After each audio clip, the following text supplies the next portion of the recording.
Bonjour à toutes et à tous. Bonjour mes chers élèves.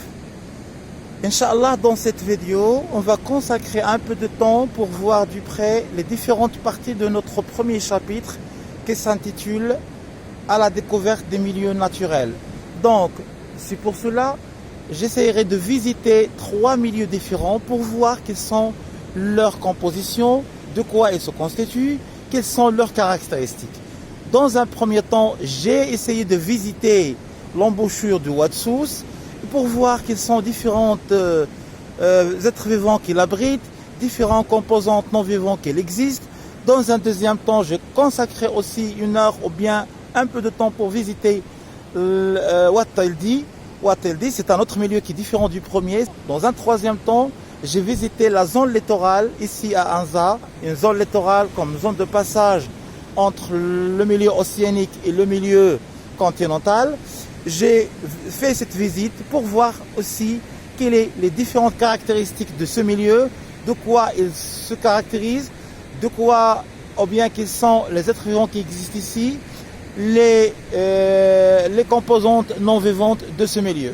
Et on va voir, Inch'Allah, après, que quand on fait une étude comparative entre ces trois milieux différents, ça veut dire l'embouchure du Ouatsous, Ouad Taildi et aussi la zone littorale ici à Anza, est-ce que ces trois milieux ont les mêmes composantes ou bien quels sont les différents points communs, les différents points entre ces trois milieux et quels sont les points communs entre ces trois milieux.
On est dans un milieu naturel. Ici, c'est Ouad Taildi.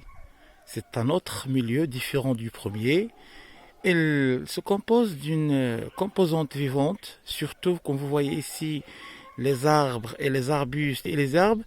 Ce sont ici comme exemple le palmier que vous pouvez le voir, observer ici. Il y a aussi de l'arganerie, surtout dans la rive droite de l'Oued. Vous pouvez remarquer, bien observer ici l'arganerie, les euphorbes aussi. Donc c'est un écosystème de Oued avec ses composantes vivantes. Comme j'ai dit, ce sont des plantes, des végétaux généralement. Et aussi il y a des animaux. Vous pouvez écouter maintenant le chant des oiseaux aussi. Vous pouvez écouter des grenouilles, dans ces marécages parce qu'il n'y a plus de l'eau. Donc c'est pour cela on peut seulement voir ou bien observer que ce oued il est dans son minimum débit. On parle de lit mineur.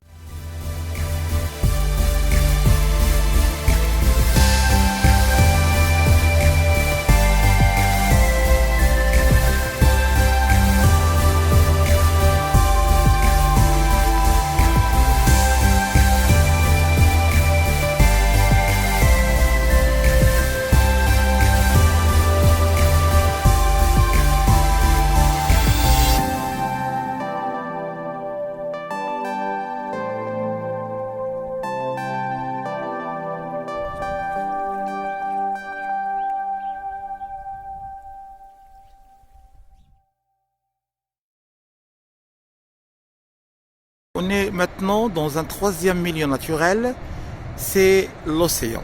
Ou bien c'est le littoral, qui est une zone de transition entre le milieu océanique et le milieu continental.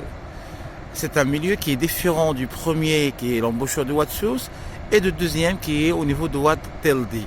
C'est un milieu, comme vous voyez, il abrite une composante vivante et une composante non vivante.